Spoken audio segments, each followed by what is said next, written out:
So you develop this healing skill, this skill set, this intuition. I was like a kid in a candy store when I first got intuition.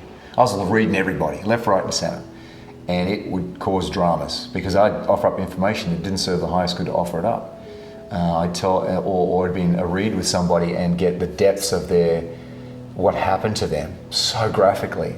And I was like, well, I'm not a licensed psychologist, psychotherapist, I'm not permitted to talk about this. And both of those innocuous things and the deep things, me not trusting what served the highest good, not asking that question, cost them dearly. And so then I learned that I just ask that question, does it serve the highest good? And I answer from that. But often I'll just get hits on people. I remember walking into a cafe only a couple of years ago and I got this massive hit on the person serving me and I said, does it serve the highest good to tell them it does? And I said, mate, you can't go where you're going tomorrow. Wherever you're going, you can't go. You're going to get really, really sick. And he's like, who the fuck are you? And what the fuck are you talking about? And the guy with me said, you should listen to him, he knows shit. I've seen him do it over and over again.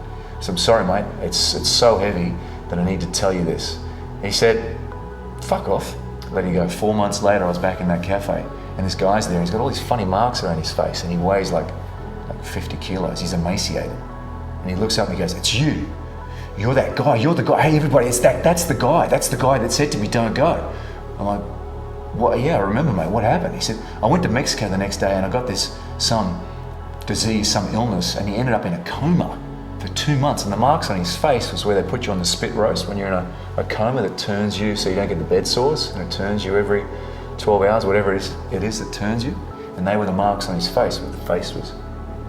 He said, I got super sick, but how do you know what you know? And how? I said, it's a skill set, we all have it. You just need to train yourself to go with what you get. Get out of your head. There's symbolism all around.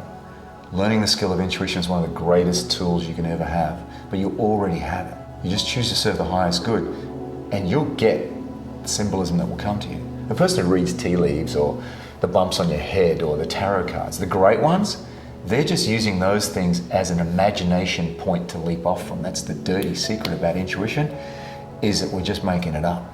You literally just tap in to getting a symbol that represents the answer to a very specific question, and you get that symbol, you go, what's obvious about that in regards to the question? And then you just make it up like a little kid.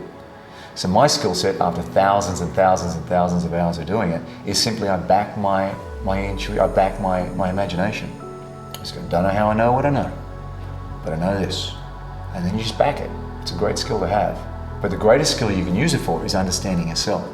Understanding what you are habitually dedicated to proving about yourself and how it puts a pressure on you, and your whole world, instead of achieving what you want, becomes about alleviating that pressure. Pressure is how you know you're in the right spot. But that inability to handle the pressure is what fucks you up every time. It's not what you do.